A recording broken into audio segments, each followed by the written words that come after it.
세례 요한을 깊이 들여다보면 그 안에 우리는 굉장히 많은 영적인 포인트들과 또 통찰들을 우리가 얻게 됩니다. 지난주에 우리는 세례 요한 그리고 예수님이 가리키시는 화살표, 그 화살표가 바로 마지막 우리를 향하고 계시다라는 그 은혜의 말씀을 함께 나눴었죠. 그리고 오늘 본문의 말씀은 세례 요한과 예수님이 만나는 장면을 우리에게 보여주고 있습니다.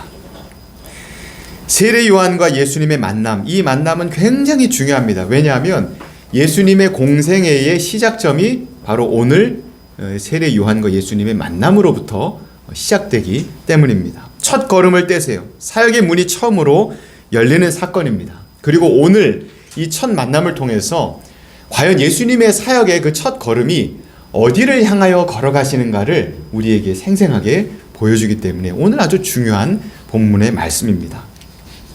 그리고 오늘 이 본문의 말씀은 지난주 우리가 함께 나눴던 본문으로부터 30년의 시간이 흐른 시점을 우리에게 보여줍니다. 오늘 누가복음 3장에서 요한과 예수님이 만나죠. 3장 1절을 우리 먼저 한번 봅시다. 1절을 보면 디베료 황제가 통치한 지 15해 곧 본디오 빌라도가 유대 총독으로 있을 때다 라고 말씀이 기록하고 있습니다. 이 사건의 배경을 지금 설명하고 있는 것이죠. 누가복음의 저자인 이 누가는 로마 황제 디베료의 통치 15년째 되는 해다라고 아주 정확하게 기술을 하고 있죠. 이 분명한 때를 기록한 이후에 여러 명의 이름들이 함께 등장을 합니다. 7명의 통치자들의 이름이 여기 기록이 되어 있습니다. 로마 황제도 디베료, 그리고 빌라도 유대 총독이었습니다. 여기 기록된 모든 통치자들의 이름은 성경에 뿐만 아니라 일반 역사 기록물들에서도 다 찾을 수 있는 사람들입니다. 그들이 어느 시기에 살았고 어떤 삶을 살았고 어떤 통치를 했는가가 역사 기록 속에 다 남아 있습니다. 그래서 이 7명의 통치자들의 연대를 살펴보면 오늘 본문의 배경이 언제인가가 정확하게 나옵니다. 오늘 본문은 AD 28년 8월 19일 율리우스력으로 목요일 이후로부터 1년 사이에 있었던 날이다 라고 우리가 정확한 날짜를 알 수 있습니다. 누가복음을 기록한 이 누가가 오늘 이 시대를 살아가는 우리도 이렇게 계산만 해보면 얼마든지 이 날짜가 몇 년 몇 월 며칠이고 어느 장소였고 어떤 상황이었다를 알 수 있도록 누가가 이렇게까지 상세하게 연대를 기록한 이유가 무엇일까요? 성경이 증거하고 계시는 우리 예수님, 그 예수님이 바로 인간 세상의 역사의 한 시점에, 정확한 시점에 인류를 위하여 이 땅에 오셨다라는 것을 누가는 지금 증거하고 있는 겁니다. 역사 속에 오셨다는 거예요. 온 세상과 온 인류를 구원하시는 구원자로 이 땅에 오셨다는 것을 기록한 것입니다. 그래서 어느 누구든지 원한다면 그 시대 예수님이 우리를 위해서 이 땅에 오셨구나. 누구든지 그 연대를 찾아서 그 인물들 중심으로 누구든지 찾아볼 수 있도록, 누구든지 확인할 수 있도록, 그래서 어느 누구도 부정할 수 없도록 누가는 확실한 역사적인 기록을 여기 첫 줄에 배경으로 남긴 것입니다. 이어서 이전의 말씀은 바로 그 해 28년 8월 19일 바로 그 해에 하나님의 말씀이 광야에 있던 요한에게 임했다라고 성경은 기록하고 있어요. 하나님께로부터 명령이 떨어졌습니다. 이제 너의 사명을 시작해라. 이미 광야에서 자라오고 살았던 요한에게 드디어 하나님이 시작하라는 명령이 떨어진 것입니다. 그 명령이 무엇입니까? 구약 성경의 이사야서에 예언된 하나님의 약속의 말씀이었죠. 너는 광야에 나가서 주님이 오실 길을 외쳐라. 광야에 외치는 소리가 돼서 주님이 오실 길을 예비하고 주님이 오신다는 것을 광야에서 외쳐라. 외치는 소리가 되어라. 그 명령을 드디어 사명으로 요한이 시작하게 됩니다. 오실 주님이 누구이십니까? 바로 인류를 구원할, 온 세상을 구원할 메시아께서 이제 오신다라는 것을 요한의 목소리를 통해 광야에서 외치게 하신 것이죠. 요한은 요단강 인근에 있었던 넓은 광야 지대를 순회하면서 이곳저곳을 다니면서 드디어 메시아께서 오신다는 소식을 선포합니다. 그런데 그의 메시지는 굉장히 단순하고 굉장히 강력했어요. 딱 한 문장이었습니다. 요한은 이것을 외쳤어요. 회개하라, 천국이 가까이 왔다. 딱 이 한 문장이었습니다. 회개하라, 천국이 가까이 왔다. 우리가 지난 마태복음 말씀 같이 나누면서 이 선포는 회개하라, 천국이 가까이 왔다라는 이 말씀은 굉장한 기쁨의 소식이다라는 것 같이 나눴었죠. 왜냐하면 하나님 나라 백성이 될 수 있는, 천국의 백성이 될 수 있는 길이 열렸다는 거예요. 누구든지, 어느 누구든지 회개하고 용서를 구하기만 하면 용서받고 구원받아서 어느 누구든지 천국의 하나님 나라의 백성이 될 수 있다. 메시아께서 오시는 그 다스리시는 나라, 하나님의 나라의 백성이 될 수 있는 길이 열렸다. 그러니 누구든지 와서 회개하고 누구든지 와서 천국 백성이 되라라는 정말 기쁘고 복된 초청의 소식이었습니다. 그래서 내가 정말로 내가 정말 회개합니다. 거룩하신 하나님 나라 백성이 되기 위해서 나도 거룩한 사람이 되기를 원합니다. 내 죄가 다 용서받고 깨끗한 사람이 되길 원합니다. 깨끗한 옷을 입은 주의 백성이 되길 원합니다. 누구든지 그걸 원한다면 와서 회개하고 그 증거로, 그 증표로 세례를 받으라. 너의 모든 죄가 사함을 받고 주의 백성이 될 것이다. 이 약속의 증표로 와서 세례를 받으라고 요한이 외치게 됩니다. 그래서 요한은 이 메시아의 메시지를 선포하면서 동시에 메시아의 백성이 되길 위해서 나오는 사람들에게 세례를 주었기 때문에 그래서 세례 요한이다라는 이름이 붙여지게 된 것이죠. 그 당시에 요한이 베풀었던 세례는 사람들이 이제 요단 강으로 나옵니다. 물이 있는 곳 인근의 광야에서 그래서 사역을 한 거예요. 요단 강으로 사람들을 인도해서 데리고 가고 사람들이 오면 그 사람들을 강으로 데리고 들어가서 물속에 완전히 잠깁니다. 그리고 다시 일으키면서 마치 목욕을 하듯이 전신의 모든 것들을 깨끗하게 씻는 예식을 이제 행하게 되는 것이죠. 자신의 죄가 얼마나 중하고 무서운가를 돌아보게 하는 예식이 세례였어요. 그리고 이 세례를 통해서 오실 메시아를 회개함으로 자복하고 바라보게 하는 예식이 바로 세례였습니다. 그러나 요한의 그 당시 베풀었던 세례와 오늘날에도 우리가 세례를 베풀죠. 그러나 오늘날의 세례와는 조금 차이가 있습니다. 왜냐하면 오늘날 우리가 받는 세례는 완성된 세례예요. 왜냐하면 예수님의 이름으로 베푸는 세례이기 때문입니다. 요한의 세례는 오실 메시아를 바라보게 하는 세례였지만 오늘 우리가 받는 세례는 이미 우리에게 오셨고 십자가에서 죽으시고 부활하신 살아계신 예수님의 이름으로 받는 세례이기 때문에 성부와 성자와 성령의 이름으로 세례를 받는 것이죠. 완성된 세례입니다. 그래서 세례를 받을 때 예수 그리스도와 하나로 연합이 되고 세례를 받을 때 성령이 우리 가운데 임하시고 세례를 받을 때 우리의 모든 죄가 영원히 용서받고 예수님께서 바로 이 세례를 너희가 받고 이 세례를 모든 사람들에게 베풀어라 라고 말씀하신 명령의 세례, 완성된 세례가 오늘 우리가 받는 세례지요. 언젠가 우리 또 시간이 될 때 세례에 대한 이야기를 한번 자세히 좀 나눌 수 있도록 이렇게 하겠습니다. 이렇게 이제 요한이 메시아를 바라보게 하는 그리고 그의 백성으로 들어가게 하는 증표로서 이 세례 요한이 세례 사역을 시작했다, 외치는 사역을 시작했다라는 소식이 이제 광야를 중심으로 온 유대에 퍼져 나가게 됩니다. 이스라엘 백성들의 간절한 소원이 하나였다고 말씀드렸죠. 로마의 압제 아래서 너무나 고통스럽기 때문에 제발 메시아께서 오셔서 우리를 좀 구원해 달라고, 그것이 하나의 기도였어요.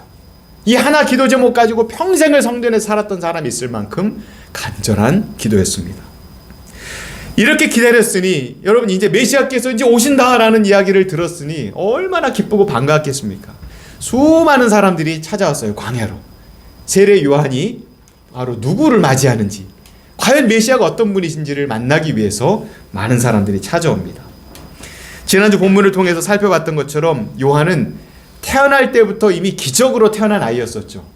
그래서 수많은 사람들이 이미 이 아이를 다 주목하고 있었어요. 그리고 구약의 예언의 말씀대로 나중에 세례 요한이 자라서 이 사람이 메시아입니다 라고 말하는 그가 메시아다, 이걸 사람들이 알고 있었기 때문에 이 광야에 외치는 이 소리로 지목받은 이 요한이 누구를 지목하는가가 너무 궁금했던 거예요. 그래서 사람들이 다 몰려든 것입니다. 간절한 바람과 기쁨으로 참으로 메시아를, 그리스도를 맞이하기 위해서 백성들이 모여듭니다. 수많은 무리들이 모여들어요. 그런데 그렇게 모여든 수많은 무리들 중에 정말 허겁지겁 헐레벌떡 달려온 한 무리가 있었습니다. 혼신의 힘을 다해서 달려왔어요. 그런데 아주 불손한 마음을 가지고 달려온 한 무리가 있었습니다. 급하게는 왔지만 그들의 마음은 아주 불온했어요. 그들은 누구였냐면 다름 아닌 바리새인들과 사두개인들이었습니다. 여러분, 바리새인, 사두개인 하면 좀 익숙하지는 않죠. 성경에서 굉장히 자주 나오고 신약 성경 우리 앞으로 볼 텐데 굉장히 자주 나옵니다. 그래서 오늘 제가 잠깐 설명을 드리고 갈게요. 바리새인과 사두개인은 한마디로 말하자면 이스라엘의 지도자들이었어요. 바리새인들은 종교 지도자들이었습니다. 사두개인들은 정치 지도자들이었어요. 이 바리새인들과 사두개인들이 이스라엘의 양대 정치 종교의 지도자 그룹이었습니다. 두 개의 기둥 같은 지도자 그룹이었어요. 먼저 이 바리새인들은 율법을 권력으로 삼았습니다. 종교인들이었기 때문에 율법을 권력으로 삼아서 이 율법으로 백성들을 정죄하고 굉장히 무거운, 도저히 질 수가 없는 종교적인 짐을 백성들에게 지웠습니다. 그래서 이 율법을 권력으로, 철저한 율법주의를 권력으로 휘두르면서 자신들의 부와 명예와 지위를 지켰던 좋지 않은 지도자 그룹이었어요. 바리새인들은 백성들을 굉장히 괴롭게 했던 사람들이었습니다. 한편 사두개인들, 이 정치 지도자였던 사두개인들은 제사장들 계급을 중심으로 한 귀족 그룹이었어요. 수가 많지는 않았습니다. 적은 숫자였어요. 그렇지만 이들이 굉장한 힘을 가지고 있었습니다. 귀족 계급이었고 제사장들을 중심으로 했고, 이 사두개인들의 최고 권력자가 누구냐면 대제사장이었어요. 굉장한 권력을 가진 막강한 권력자였습니다. 그래서 이들이 정치적으로 굉장히 기득권자였기 때문에 누구를 지지했냐면 로마를 지지했습니다. 지금 로마의 식민지로 이스라엘이 그 압제와 고통을 당하고 있는데 친로마였어요. 그러니까 백성들이 당연히 사두개인들을 더 싫어하죠. 그런데 문제는 이 사두개인들이 지도자 그룹임에도 불구하고 백성들이 받는 고통과 아픔에 대해서는 전혀 관심이 없었습니다. 아무런 관심이 없었어요. 자기들의 배를 불리고 자기들의 명예와 기득권을 지키는데 급급했던 사람들이 사두개인들이었습니다. 두 개의 지도 그룹이 있었는데 그들 모두가 백성들을 괴롭고 고통스럽게 만들었어요. 어떤 상황에서요? 로마의 식민지 아래 압제를 당하고 수탈을 당하고 있는데 민족의 지도자들조차도 백성들을 괴롭게 했던 것이었습니다. 그러니 온 백성들이 얼마나 메시아를 기다렸겠어요. 자기들을 구원해줄 구원자 왕이신 그 주님을 얼마나 기다렸겠습니까? 그런데 참 문제는 뭐냐면 이 두 개의 당파가 백성들을 괴롭히면서 또 서로 자기들끼리도 싸웠어요. 바리새인들과 사두개인들은 서로 굉장히 사이가 안 좋았습니다. 원수로 여길 정도로 서로 싸웠어요. 정치적인 노선이나 종교적인 노선이나 이런 것들이 완전히 정반대에 있는 사람들이었기 때문에 서로 싸우고 서로 막 어쨌든 굉장히 대적하는 그런 관계였습니다. 그런데 놀랍게도 평소에는 대대로 적이었던, 서로에게 적이었던 이 바리새인들과 사두개인들이 정말 협력해서 손을 잡은 때가 있었어요. 혼신의 힘을 다해서 하나가 돼서 함께 했던 일이 있습니다. 그게 뭐냐면 바로 예수님을 죽이는 일이었어요. 예수님을 체포하고 예수님을 정죄하고 예수님을 재판정으로 끌고 가고 예수님을 십자가에 못 박혀 죽이는 일에 바리새인들과 사두개인들이 연합합니다. 그때는 정말 서로 힘을 다해서 예수님을 죽게 만들어요. 그리고 예수님 죽으시고 부활하신 이후에 또 한 번 바리새인들과 사두개인들이 정말 힘을 모아서 함께한 사역이 있었는데 그것이 뭐냐면 교회를 박해하는 일이었습니다. 그리고 성도들을 죽이고 감옥에 가두는 일에 바리새인들과 사두개인들이 합심해서 그 일을 했어요. 앞장서서 했습니다. 이 두 당파, 그래서 이 두 당파가 상징하는 것은 뭐냐면 한마디로 자신들의 권세와 자신들의 기득권과 명예를 지키기 위해서 하나님조차도 대적하는 사람들이었다라는 것을 우리가 알 수 있는 겁니다. 그런 존재가 앞으로 여러분 바리새인들, 사두개인들 이렇게 나오면 그런 사람들이다라는 것을 알고 성경을 읽으시면 됩니다. 하나님까지도 대적하는 사람들이에요. 예수님을 죽인 사람들입니다. 그런데 그런 이제 두 당파가 오늘 헐레벌떡 달려온 거예요. 요한에게. 서로 막 원수고 서로 싸우던 이 두 당파가 같이 손잡고 사이좋게 요한에게 정말 가장 아마 먼저 도착을 한 것 같아요. 정말 요한이 사역을 시작했다는 소식을 듣고 헐레벌떡 찾아왔습니다. 뭐 하러 왔겠습니까? 회개하러 왔을까요? 세례받으러 왔을까요? 요한에게 뭘 배우러 왔을까요? 아주 불손한 의도를 가지고 왔다는 것 우리는 짐작을 할 수가 있는 것이지요. 그들이 연합했다는 것 자체가 하나님을 대적한다는 뜻이기 때문입니다. 7절을 보시기 바랍니다. 요한이 그렇게 찾아온 바리새인들과 사두개인들을 향해서 이렇게 말합니다. 요한이 세례받으러 나오는 무리에게 이르되 독사의 자식들아 누가 너희에게 일러 장차올 진노를 피하라 하더냐.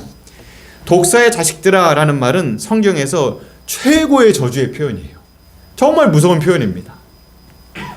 세례 요한이 지금 그렇게 막 달려온 바리새인들과 사두개인들을 향해서 독사의 자식들이라고 말하는 겁니다.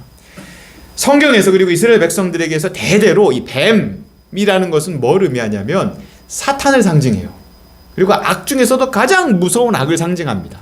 그래서 독사의 자식들이다 라는 것은 이들이 얼마나 악하고 얼마나 하나님을 대적하는 자인가를 나타내는 말입니다. 요한은 지금 바로 그 자리에서 처음 만나자마자 이들의 정체를 완전히 밝혀버린 거예요. 너희들은 독사의 자식들이다. 선한 마음으로 오지 않았다. 그 자리에서 정확히 밝힙니다. 그렇다면 이들이 품고 온 의도, 이 바리새인들과 사두개인들이 품고 온 의도가 뭐였을까요? 무슨 의도를 가지고 이렇게 헐레벌떡 요한을 찾아온 것일까요? 오늘 이 본문의 사건을 똑같이 기록하고 있는 요한복음 1장에도 보면 이 사건이 그대로 기록이 되어 있습니다. 요한복음 1장을 보면 조금 더 자세한 내용이 여기 기록되어 있는데, 요한복음 1장을 보면 세례 요한의 소식을 듣고 찾아온 이 국가 지도자들, 이 두 그룹의 지도자들에게 지도자들이 이제 요한에게 질문을 합니다. 그런데 이 질문을 쉬지 않고 퍼붓습니다. 그야말로 질문 공세를 퍼부어요. 쉴 새 없이 질문합니다. 요한에게. 생생하게 묘사되어 있어요. 그런데 이 질문들을 자세히 보면 질문이라기보다는 위협에 가까워요. 그리고 추궁에 가깝습니다. 그들의 위협적인 질문은 이런 내용이었어요. 다짜고짜 이렇게 말합니다. 너 누구냐? 이게 첫 질문이었어요. 너 도대체 누군데 지금 이런 일을 하고 있느냐라는 내용이 담긴 거죠. 너는 누구냐? 이걸 물어봅니다. 그리고 쉬지 않고 질문을 해요. 네가 그리스도냐? 너가 메시아야? 네가 그리스도냐? 그렇게 물어봅니다. 계속해서 물어봐요. 아니면 네가 엘리야냐? 구약의 유명한 선지자죠. 아니면 네가 그의 선지자냐? 물어봅니다. 그리고 이렇게 위협을 해요. 너 제대로 대답해. 상부에서 지금 너를 지켜보고 있어. 이렇게 말합니다. 그리고 또 계속 질문이 이어가요. 그러면 네 입으로 한번 말해봐라. 너는 너 자신을 누구라고 말하냐? 질문합니다. 그리고 마지막으로 이렇게 얘기해요. 네가 그리스도도 아니고 엘리야도 아니고 선지자도 아니면서 왜 세례를 베푸냐? 이렇게 물어봅니다. 질문이지만 사실은 위협이죠. 추궁이에요. 쉴 새 없이 몰아붙입니다. 지금 여러분 국가 지도자 그룹이 왔어요. 두 그룹이. 가장 큰 권력을 가진 두 그룹의 사람들이 대표로 파송한 사람들이 지금 온 겁니다. 그들이 지금 여러 명이 같이 왔겠죠. 아마 경비병들도 있었을 것이고 호위대들도 있었을 거예요. 이 사람들이 지금 요한 한 사람을 둘러싸고 이 질문을 지금 퍼붓고 있는 겁니다. 몰아붙이고 있는 거예요. 그래서 이들의 위협을 자세히 들여다보면 지금 이들이 뭘 하고 있냐면 이 세례 요한이 지금 너 우리의 권력에 지금 도전하고 있는 것 같은데 라는 뉘앙스를 가지고 있어요. 이들의 질문에는. 왜냐하면 이 바리새인들과 사두개인들 이들의 최고의 관심사는 오로지 자신들의 권세였습니다. 어떻게 하면 자신들의 권세를 지킬까? 더 공고하게 자신들의 권세와 자기들이 가지고 있는 명예와 이 엄청난 부와 이 지위를 지킬 수 있을까? 이것이 그들의 최고 1순위의 관심이었어요. 조금도 뺏기기를 원하지 않았던 겁니다. 뺏으면 뺏었지 뺏기고 싶지 않았던 겁니다. 종교적으로나 정치적으로나 지금 현재 자신들이 지도자고 자신들이 최고의 권위를 가지고 있고 하나님의 이름으로 율법도 자신들이 가지고 있고 정치적으로도 로마의 세력과 함께 여기를 다스릴 권세를 자신들이 가지고 있는데 네가 뭔데 지금 회개를 외치고 세례를 베풀고 이 행위를 하고 있느냐? 더군다나 이 수많은 사람들이 몰려들게 세력이 형성되고 있는 이 일을 네가 무슨 자격으로 하고 있는 거냐라고 지금 위협하고 있는 겁니다. 어느 누구라도 자기들의 말에 복종을 해야 되거든요. 자신들이 최고 권력자이기 때문에. 그래서 지금 이 바리새인들과 사두개인들에게는 이 세례 요한이 지금 와서 너희가 회개해라. 하나님의 나라가 온다. 그 나라 백성이 되라라는 이 사역이 눈의 가시처럼 여겨졌던 겁니다.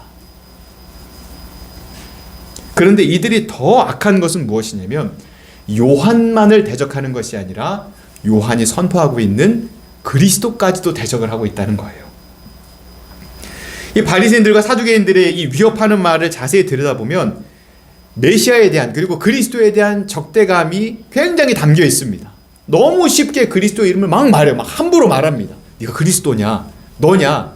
아니면 아닌데 네가 왜 그러냐 막 이렇게 하면서 그리스도에 대한 이름을 너무나 쉽게 이야기를 하면서 전혀 존중하지도, 전혀 그들의 마음속에 기다리는 마음도 없습니다. 어떤 열망도 없어요. 도리어 이들의 말 속에는 아무리 그리스도가 오신다 하더라도, 네가 그리스도라 하더라도 우리의 허락받고 해야지, 우리의 허락을 받고 이 일을 해야지, 지금 뭐 하고 있는 거냐, 내 권력과 우리의 권력 아래 있어야지 라는 교만이 깔려 있는 겁니다. 누구까지도요? 하나님까지도, 하나님의 아들까지도, 하나님이 보내신 구세주까지도 우리 허락받고 구원하고 우리 허락받고 용서해줘라, 지금 그거를 위협하고 있는 겁니다. 얼마나 교만한지 몰라요. 이 교만이 하늘 끝까지 닿은 사람들입니다. 하나님의 보좌에까지 이르는 교만으로 교만한 자들이 이 바리새인들과 서기관들, 사두개인들이었어요. 그래서 이 지도자들에게 있어서는 하나님의 구원도 사실은 관심이 없었습니다. 하나님의 나라가 온다는 그 하나님의 나라의 도래도 탐탁치 않은 일이었어요. 그저 자신들이 가진 권력을 유지하는 것이 그들의 최고의 관심이고 그것이 욕망이었습니다. 그래서 이들이 요한에게 퍼붓는 그 위협적인 질문을 보면 그렇게 얘기를 해요. 예루살렘에 있는 최고 권력 기관을 막 들먹입니다. 우리 상부에 대해서 막 얘기하면서 제대로 대답 안 하면, 하나라도 잘못 대답하면, 거슬리면 그 말에 꼬투리를 잡아서 백성들을 선동해서 돌로 쳐서 죽일 기세로 지금 말하고 있는 겁니다. 굉장히 무서운 분위기예요. 바리새인과 사두개인들은 지금 하나님을 향하여 대적하고 있는 겁니다. 세례 요한과 하나님이 보내시는 그리스도와, 그리고 하나님의 나라와 하나님을 향하여서까지 악한 마음으로 대적하고 있는 것입니다. 그들에게는 그럴 수밖에 없어요. 왜냐하면 그들이 지금 하나님의 이름을 빙자해서 하나님의 율법을 가진 종교인들이고 하나님의 일을 한다는 제사장들이었는데, 하나님의 이름을 빙자해서 백성들을 괴롭히고 착취하고 위협하고 그들의 명예와 권세를 유지하고 있었기 때문에, 그들은 하나님의 뜻에 반하는 사람들이었기 때문에 하나님을 대적할 수밖에 없었던 거죠. 그러므로 그들이 말하는 결론은 이것입니다. 한마디로 누구든지 우리의 권력에 도전하는 자는, 그것이 엘리야든 선지자든 요한이든 그리스도든 하나님이든 가만두지 않겠다라는 위협인 겁니다. 그런데 오늘 요한은 그 모든 위협에 결코 두려워하지 않습니다. 하나님이 주신 담대함으로 선포합니다. 그들이 질문을 쏟아 부을 때 그 모든 질문에 하나씩 대답을 하면서 그들에게 맞섭니다. 단호하게 대답해요. 나는 그리스도가 아니다. 나는 엘리야도 아니다. 나는 선지자도 아니다. 나는 그저 광야에서 외치는 소리일 뿐이다. 이 소리는 이제 장차 오실 그리스도 메시아를 맞이하고 그분이 오실 길을 준비하는 나는 광야에 외치는 소리일 뿐이다. 그분이 오실 것이다.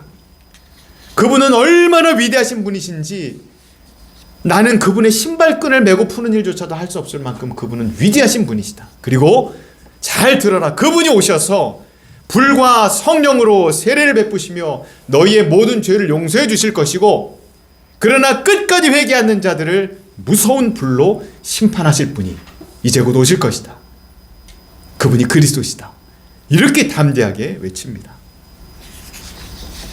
정말 세례 요한이 입에서 불이 뿜어져 나오는 것 같죠. 절대 물러서지 않습니다. 독사의 자식들아 라고 외치는 것으로 시작해서 이 모든 말을 그들에게 선언합니다. 그렇다면 하나님께서 주신 이 말씀으로 지금 선포하고 있는 요한의 이 메시지를 듣고서 바리새인들과 사두개인들이 회개했을까요? 세례를 받았을까요? 이후에 그들이 어떻게 살았는가를 보면 안 그랬던 것 같습니다. 복음서의 내용들을 쭉 살펴보면 요한의 대답을 듣고 그냥 돌아가요. 그리고 돌아가서 여전히 독사의 자식들의 삶을 살아갑니다. 그래서 나중에 또 한 번 독사의 자식들이라는 이야기를 그들이 여러 차례 듣게 돼요. 그런데 바로 그날, 이 막 설전이 벌어지고 막 위협하고 막 죽이려 들고 했던 이 무시무시한 그날, 바로 그날 그 현장에서 있었던 일을 기록한 이제 다른 복음서들의 쭉 본문들을 함께 모아서 살펴보면, 자세히 보면 이 요한과 바리새인들과 사두개인들이 막 이렇게 서로 이야기 나눌 때 막 위협하고 맞받아치고 막 불을 뿜는 이 모습을 그 자리에 모여있던 수많은 백성들이 다 지켜봤다는 거예요. 다 지켜봤습니다. 그런데 다 지켜봤는데 놀라운 것은 그 수많은 백성의 무리들 가운데 한 분이 서 계셨어요. 그 무리들 중에 누구였을까요? 누가 그들 가운데 서 계셨을까요? 요한복음 1장 26절을 같이 한번 보겠습니다. 26절, 27절 우리 같이 한번 읽어볼까요? 요한이 대답하되 나는 물로 세례를 베풀거니와 너희 가운데 너희가 알지 못하는 한 사람이 섰으니 곧 내 뒤에 오시는 그이라. 나는 그의 신발끈을 풀기도 감당하지 못하겠노라 하더라. 여기 26절에 요한이 대답한다는 건 그 바리새인들과 사두개인들에게 대답했다는 바로 그때 이야기입니다. 요한이 대답할 때 맹렬한 공격에 요한이 대답하면서 요한의 정체가 네가 그리스도냐 엘리야냐 막 이러면서 막 몰아붙이고 있을 그때에 요한은 뜻밖에도 이렇게 대답을 해요. 26절에 기록하죠. 너희 가운데 저 무리들 가운데 너희가 알지 못하는 한 사람이 서 계신다. 이미 그들 가운데 서 계신다. 그런데 그분이 누구냐면 내가 신발끈도 묶을 수 없는 위대한 분이시다. 누굽니까? 누가 무리들 가운데 있었던 거예요? 예수님이 거기 계셨던 거예요. 바리새인들과 서기관 사두개인들이 이 세례 요한을 향해서 막 위협하고 그 모든 그 폭언과 그 모든 위협을 하고 있는 바로 그때 그 모든 이야기를 예수님이 그 자리에서 다 보시고 다 들으신 거예요.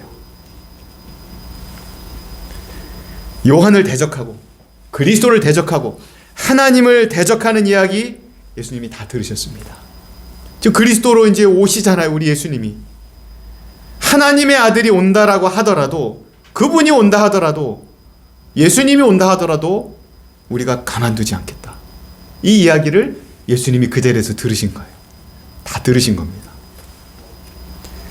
여러분 그 이야기를 현장에서 지금 눈에 보이는 저곳에서 하나님을 모독하고 예수님을 모독하고 그리스도를 모독하고 요한을 대적하고 하나님을 대적하는 그들의 이야기를 현장에서 귀로 들으실 때 다 보실 때 그들의 얼굴 표정을 보실 때 살기등등한 그들을 보실 때 예수님 마음이 어떠셨을까요? 어떠셨을까요? 여러분 예수님은 지금 거기 왜 오셨습니까? 이제 공생애를 막 시작하시려는 시점이죠. 세상을 구원하기 위해서 오셨어요. 그들을 구원하기 위해서 오셨습니다. 죄인들을 구원하기 위해서 오셨어요. 예수님은 왕이십니다. 하나님의 아들이시면서 온 세상의 왕이세요. 왕이 지금 자기 나라에 오셨어요. 자기 백성을 찾아오셨습니다. 사랑으로 오셨어요. 그런데 자기 땅에 자기 나라에 자기 백성에게 찾아오셨는데도 그 땅의 백성들은 지금 예수님을 인정 안 하는 겁니다. 오히려 그가 오면 내가 그를 위협하겠다. 그렇게 말하고 있는 거예요. 그들의 살기등등한 얼굴 표정, 교만함 다 보셨습니다. 영광스러운 하나님 나라 백성이 되고자 하는 그 거룩한 그 사랑의 초청을 현장에서 정면으로 거절하고 모욕하는 그들의 목소리도 다 들으셨어요. 사실 이 모든 이야기들을 우리가 마음속에 생각해 볼 때 할 말이 없어요. 예수님이 만약에 이 모습을 보시고 너희는 자격이 안 되겠다. 그냥 그만두고 돌아가셔도 할 말이 없을 만큼 너무 악한 일이었습니다. 너무 큰 대적이에요. 예수님이 그 모든 구원의 계획을 너희는 안 되겠다고 철회하시더라도 정말 할 말이 없을 만큼 그들은 악하고 악하게 하나님을 대적했어요. 거절했습니다. 오지 말라고 하는 거예요. 회개하지 않는 독사의 자식들에게 그럼에도 불구하고 나아가면 예수님은 어떻게 되시겠습니까? 틀림없이 그들의 손에 붙잡히고 그들에게 고난을 당하시고 결국은 죽임을 당하시기까지 이르게 된다는 것 너무나도 분명했습니다. 요한도 알았죠. 너무 분명하게 알았을 것입니다. 예수님이 이 땅에 그리스도께서 메시아로 오신다 하더라도 왕이신 주님 앞에 드릴 것이 무엇인가? 이 땅에 죄로 가득한 이 땅에서 이 땅의 인류가 왕이신 메시아께서 오실 때 드리는 것은 사랑이나 영광이나 존경이나 이것이 아니고 그분께 드릴 것은 인류의 죄밖에 없다. 너무나 추하고 더러운 죄악밖에 없다라는 거 요한도 잘 알고 있었을 겁니다. 반역과 죽음뿐이라는 것을 알고 있었어요. 요한도. 그리고 밤이 옵니다. 그날 밤. 근데 대적자들은 돌아갔어요. 예루살렘으로. 무리들도 밤이 됐으니 다 이제 흩어졌겠죠. 요한만 홀로 광야에 남았습니다. 요한에게 아마 그날 밤은 잠 못 이루는 밤이었을 거예요. 너무나도 긴 밤이었을 겁니다. 독사의 자식들과도 같은 나라를 이끈다고 하는 그 지도자들, 백성들을 대표한다는 그들의 모습을 보면서 그들의 모습이 바로 하나님을 대적하는 인간들의 모습이라는 것을 요한이 너무 생생하게 본 거예요. 요한 자신도 하나님의 명령대로 메시아가 오셔서 이 땅을 구원하시고 세상을 구원하실 거다라는 이 사명을 가지고 와서 지금 광야에서 외치고는 있지만, 그리스도가 오신다고 외치기는 했지만, 정말 이 모양 이 지경인 이 백성들을 위해서 정말 하나님 오실 수 있을까? 진짜 오실까? 정말 이 백성들이 하나님이 구원하실 만한 그런 백성인가? 마음속에 깊은 회의와 깊은 좌절이 아마 있었을 겁니다. 두려움도 있었을 거예요. 지금 메시아께서 오신다라고 내가 광야에서 외치고 선언하는데 안 오시면 어떡하지? 취소하시면 어떡하지? 이 지긋지긋한 죄로 말미암아 정말 지긋지긋한 죄 가운데 살아가는 이들 보시면서 돌아가시면 어떡하지? 두려움도 있었을 겁니다. 그리고 그날 밤이 지났어요. 다음 날이 됐습니다. 이튿날이 됐어요. 이튿날 어떤 일이 벌어졌을까요? 이튿날 우리 요한복음 말씀 같이 한번 보겠습니다. 28절에서 29절, 36절, 우리 29절 말씀입니다. 29절 우리 함께 읽습니다. 이튿날 요한이 예수께서 자기에게 나아오심을 보고 이르되 보라 세상 죄를 지고 가는 하나님의 어린 양이로다. 요한은 바로 그 다음날 예수님을 발견했습니다. 자기에게로 나오시는, 요한에게 세례를 받기 위해서 마침내 나오시는 그 예수님을 요한은 만났어요. 예수님은 포기하지 않으셨습니다. 예수님은 백성들을 버리지도 않으셨어요. 오히려 가장 겸손한 모습으로 세례를 받으려고 지금 예수님이 나오고 계세요. 하나님의 아들이신 분이, 만왕의 왕이신 그분이 다른 죄인들과 똑같이 용서받는 자리, 죄를 회개하는 자리에 지금 겸손한 모습으로 오셔서 줄 서고 계신 거예요. 지금 세례 받겠다고. 왜 예수님은 세례를 받고자 하셨을까요? 여러분, 요한의 세례는 앞서 나눴던 것처럼 죄가 씻김을 받는다라는 예식이었어요. 죄가 있는 사람들이 받는 게, 가장 추한 죄인들이 받는 것이 세례입니다. 그래서 세례를 통해 온몸이 씻겨지듯이 죄가 용서함을 받는다는 예식이에요. 죄인들이 받는 것이 세례입니다. 그런데 예수님이 왜 세례를 받으러 나오셨을까요? 예수님은 죄가 없는 분입니다. 참 사람이시면서 완전한 하나님이셨기에 예수님에게는 죄가 없어요. 단 한 점도 없으셨습니다. 죄가 없는 분이세요. 죄 없으신 예수님께 무슨 고백할 죄가 있고 회개할 무슨 죄가 있습니까? 그분은 죄가 없는 분이에요. 그런데 우리 예수님이 도대체 왜 죄인들이 서 있는 줄에 죄인들하고 나란히 그 자리에 와서 줄 서 계신 겁니까? 다른 사람들 다 해치고 나오신 것이 아니라 사람들 뒤에 줄 서서 차례를 따라 제 세례를 받으시겠다고 왜 거기 서 계시는 겁니까? 도대체 메시아의 예수이신 주께서 왜 그 자리에 서 계신 겁니까? 사랑하는 성도 여러분, 요한의 말에 답이 있어요. 요한이 뭐라고 말합니까? 보라, 세상 죄를 지고 가는 하나님의 어린 양이다. 세상 죄를 위해 오신 분이다. 그렇게 선포합니다. 어린 양이라는 의미는 구약시대의 제사에서 왔어요. 구약시대에는 죄를 회개하기 위해서는 짐승을 대신 제물로 바쳐야 됐습니다. 죄가 있는 사람들이 오면 그 어린 양의 머리에 이제 손을 얹고 제사장이 안수해서 기도하면서 그 모든 죄가 이 양에게로 가고, 그래서 양이 이 사람의 죄를 다 가지고 짊어지고 이 사람 대신 양이 죽임을 당해서 번제로 올려집니다. 그러면 그들의 죄가 사해졌어요. 제물이었습니다. 그러므로 예수님이 세상 죄를 지고 가는 하나님의 어린 양이다라는 것은, 예수님이 거기 왜 줄 서 계시고 왜 거기서 기다리고 계시고 왜 세례 요한에게 나오시는가? 죽으려고 오신다는 거예요. 제물이 되려고, 제물이 되시는 그 자리에 제물의 자격을 얻기 위해서 거기 줄 서 계셨다는 겁니다. 그리고 세례 요한에게 나오셨다는 거예요. 죄인들의 편에 서시기 위해서, 죄인들을 위하여 죽으시기 위해서 지금 그 제물이 되실 자격을 얻기 위해 서신 것입니다. 세상의 죄를 지시고 죽을 자격을 얻기 위해서, 인간을 위해 죽으시기 위해 인간의 모습으로 그 자리에 오신 겁니다. 만왕의 왕이신 우리 예수님께서 번제단 위에 올려지는 양의 제물보다 더 비참하고 더 참혹한 죽음, 십자가에 못 박혀서 온몸이 찢기시고 머리에 가시 면류관을 쓰시는 그 참혹한 죽음의 제물이 되시기 위해서 지금 세례 요한에게로 마침내 나아오고 계신다는 겁니다. 십자가를 향한 첫 번째 발걸음을 내딛는 그 예식을 받기 위해서 그 자리에 서셨습니다. 그런데 언제 나오셨다고 성경이 기록했죠? 오늘 이튿날 오셨어요. 이튿날이 무슨 날입니까? 모르고 오신 게 아닙니다. 어제부터 그 무리들 가운데 서 계셨던 예수님, 바리새인과 사두개인들이 하나님을 대적하고 예수님을 대적하고 그리스도를 대적하고 그 교만함으로 대적하고 거절하는 그 자리에 예수님이 계셨어요. 다 아셨습니다. 다 아셨는데 이튿날 오신 거예요. 예수님 무리 가운데 겸손하게 서셔서 그들의 모든 거칠고 위협적인 모든 말들 다 들으셨습니다. 그리고 바리새인들과 사두개인들이 얼마나 논리정연하게 권력은 내 것이다라고 말하고 있는지도 다 들으셨어요.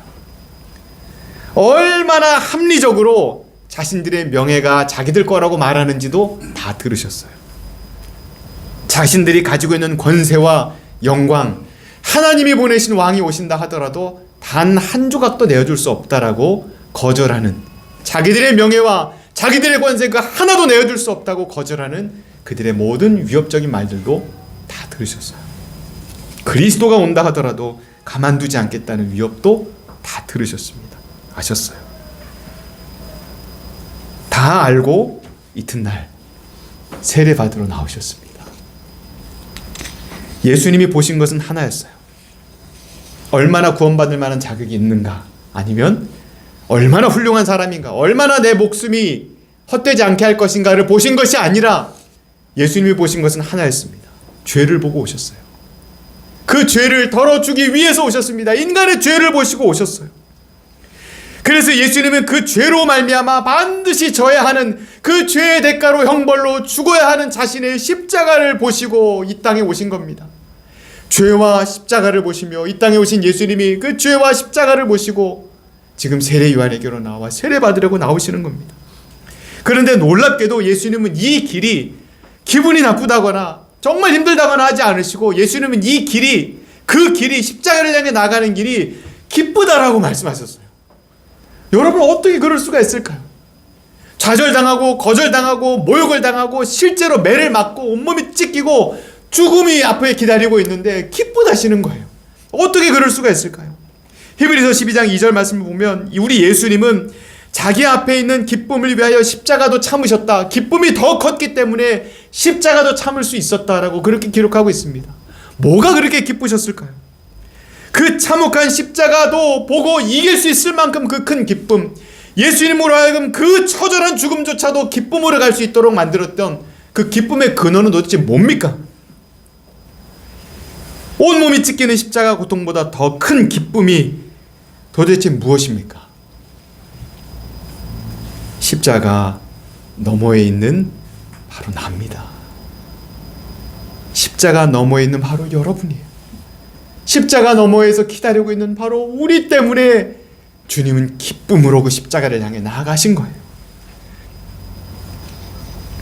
그 십자가의 죽음을 지나가야만 하나님의 백성된 우리를 만날 수 있기 때문입니다.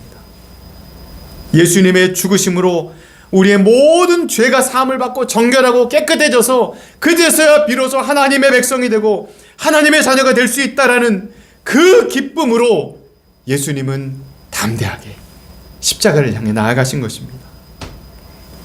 이 사랑은 우리가 도저히 이해할 수도 알 수도 없는 주님의 사랑입니다. 그래서 요한은 이튿날 다 아시고 죄를 보시고 오히려 겸손하게 죽으러 나오시는 예수님을 보고 성경에 쓰이는 감탄사 중에서 최상급의 감탄사를 외치면서 선언을 한 겁니다. 보라, 보라! 세상 죄를 지고 가는 하나님의 어린 양이시다. 사랑하는 성도 여러분, 우리가 주님께 드릴 만한 것이 무엇이 있었습니까? 우리가 주님께 드릴 것이라고는 사실 우리의 죄밖에 없었어요. 뭐 드릴 것이 훌륭한 것이 우리 안에 있었습니까? 그러나 우리 예수님은 우리의 모든 그 추한 죄를 다 보시고 기꺼이 그 죄를 대신 지시기 위해서 우리에게 찾아오셨습니다. 단 한 점의 죄도 없으신 우리 예수님이 세상의 모든 죄를 다 지시고 이스라엘만의 몇 사람만의 죄가 아니라 세상 죄를 지고 가는 어린 양이신 예수님, 죄가 없으신 분이 다 그 죄를 지시고 그 고통의 십자가를 지실 때 얼마나 힘드셨을까 우리는 상상도 할 수 없습니다. 그럼에도 예수님은 이 길이 나는 기쁘다라고 말씀하셨다는 거예요. 기쁘다. 그 이유는 단 하나, 바로 우리입니다. 바로 우리예요.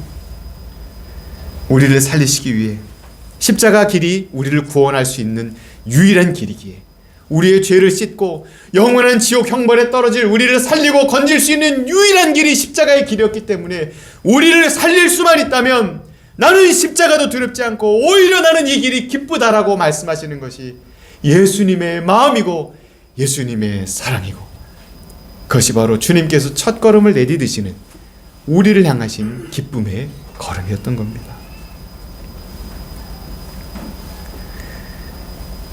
예수님의 이름으로 죄사함을 받아서 우리는 하나님의 자녀가 됐습니다. 여러분, 자녀는 부모의 최고의 기쁨이고 최고 영광이죠. 우리가 주님께 그런 존재라는 겁니다. 하나님의 최고의 기쁨, 하나님의 최고의 자랑, 하나님의 최고의 사랑, 우리가 주님의 자녀라는 것이죠. 어떻게 그렇게 자녀가 됐습니까? 예수님으로 말미암아 우리가 하나님의 자녀가 되는 권세를 얻게 된 것이죠. 우리의 잃어버린 죄로 말미암아 잃어버린 하나님의 자녀된 신분을 되찾아 주시기 위해서 우리에게 주님이 찾아오셨습니다. 기꺼이 죄인의 편에 서서 세례를 받으시고 십자가를 향해 나아가셨습니다. 말씀을 시작하면서 이 세례 요한과 예수님의 만남을 통해서 예수님의 걸음이 어디를 향해 나아가셨는가 우리가 함께 질문했죠. 우리 예수님이 옮기신 발걸음은 십자가를 향해서 했습니다. 그리고 결국 도착할 곳은 그 너머에 있는 우리들을 향한 발걸음이셨어요. 예수님은 공생의 시작을 누구를 향하여 내딛으셨냐면 나를 위해, 바로 여러분을 위해, 우리를 위해 그 걸음을 내딛으신 겁니다. 나를 향한 사랑의 걸음이셨습니다. 그 걸음을 우리 주님 다 걸으셨습니다. 십자가 지시고 우리 죄를 다 사하시고 죽으시고 부활하셔서 영원한 생명을, 그 사랑을, 죄사함을 우리에게 주셨습니다. 말씀에 기록된 대로 예수님께서 예수님을 믿는 모든 자들의 죄를 다 이미 가져가셨어요. 과거의 모든 죄와 앞으로 미래에 짓게 될 모든 죄까지도 예수님은 다 가져가셨습니다. 완전히 가져가셨어요. 우리는 이제 하나님의 자녀가 됐습니다. 그렇다면 오늘 그 사랑으로 말미암아 하나님의 자녀가 되고 하나님의 백성이 되고 메시아 그리스도께서 다스리시는 그 나라의 백성이 되었다면 이제 우리는 어떻게 살아야겠습니까? 어떻게 살아야 될까요? 우리는 뭘 향해 걸어가야 될까요? 사랑하는 성도 여러분, 우리의 걸음은 날마다 우리를 살리시고 건지신 예수님의 십자가 사랑을 향해 걸어가야 될 줄로 믿습니다.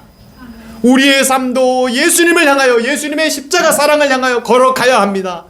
그리고 그 사랑을 향하여 걸어가며 예수님께서 십자가 넘어 우리를 보셨던 것처럼 우리도 우리 자신을 귀히 여길 뿐만 아니라 그 십자가 너머에 기다리고 있는, 우리가 복음을 전하고 예수님의 이름을 전해서 주님께로 돌아올, 얼마나 귀하고 얼마나 소중한지도 모르고 세상 가운데 예수님 알지 못하고 살아가고 있는 그 잃어버린 영혼들에게 시선을 두고 우리의 걸음도 십자가의 사랑을 향하여, 그 십자가 너머에 기다리고 있는 잃어버린 영혼을 향하여 나아가야 될 줄로 믿습니다. 사랑하는 성도 여러분, 이미 용서받은 죄, 예수님께서 이미 가져가 버리신 그 죄, 여러분 그 죄에 집착하시면 안 됩니다. 이미 용서받고 죄 사함을 받았는데 돌아가시면 안 돼요. 그 죄로 주님이 다 가져가셨습니다. 오늘 바리새인과 사두개인들이 하나님을 아는 사람들이었어요. 하나님의 이름을 빙자했던 사람들입니다.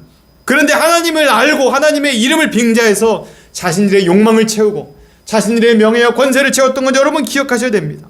서슴지 않고 하나님을 이용하며 하나님 앞에 죄를 범하였던 그들의 모습 우리는 경계해야 됩니다. 절대로 돌아가서는 안 되는 모습이에요. 예수님의 이름으로 우리를 존귀한 자로 만드셨고 거룩한 백성으로 만드셨다면 우리의 삶과 우리의 발걸음도 거룩하고 존귀해야 될 줄로 믿습니다. 그렇다면 이제 무엇이 우리의 마음을 가득 채우고 무엇이 우리의 마음을 지배해야 되겠습니까? 예수님의 십자가 사랑으로 우리의 마음을 가득 채우고 그 십자가 사랑으로 우리는 날마다 걸어가야 합니다.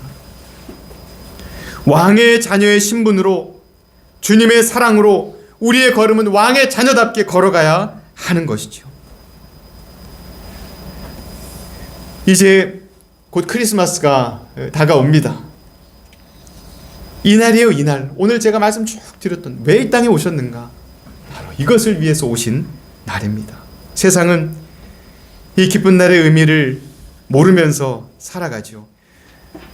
우리 사랑하는 창경가족 여러분, 귀한 성도 여러분, 우리는 예수님의 이 오신 날을 분명히 기억하고 정말 뜻깊고 기쁘게 보내야 될 줄로 믿습니다. 우리 예수님의 나를 위한 그 십자가 사랑을 굳게 붙잡고 다 아시는데 얼마나 죄인이고 얼마나 거역하고 얼마나 추한지 다 아시는데 버리지 않고 포기하지 않고 이튿날 바로 우리를 찾아오신 주님, 그리고 그 이튿날이 또 그 다음 이튿날이 되고 또 그 다음 이튿날이 되어서 오늘 이 자리에 이르기까지 예수님은 오늘도 우리를 찾아오십니다. 오늘도 우리 곁에 계십니다. 절대로 우리를 포기하지 않으시고 우리를 구원하시고 구원받은 하나님의 백성으로 이 땅을 천국 가는 그날까지 믿음을 지키며 살아갈 수 있도록 우리와 함께 하시며 우리를 이끄시고 그리고 우리의 거룩한 왕의 자녀의 삶을 살아가면서 복음을 전하고 예수님의 이름을 전하고 자기가 얼마나 귀한 존재인지도 알지 못한 채 죽어가는 영혼들을 건지고 구원하는 이 일에 예수님이 우리를 도우셔서 구원의 역사 또한 우리를 통해 이루실 줄로 믿습니다. 사랑하는 성도 여러분, 예수님의 십자가 사랑을 굳게 붙드시고 예수님의 십자가 사랑을 바라보며 예수님의 십자가 사랑을 향하여 날마다 걸어가며 그 너머에 있는 잃어버린 영혼들을 바라보며 천국 가는 그날까지 나를 떠나지 않으시고 지키시는 예수님의 사랑으로 날마다 거룩하고 영광스러운 삶을 살아가시는 여러분 모두가 되시기를 존귀하신 주님의 이름으로 축원합니다. 아멘.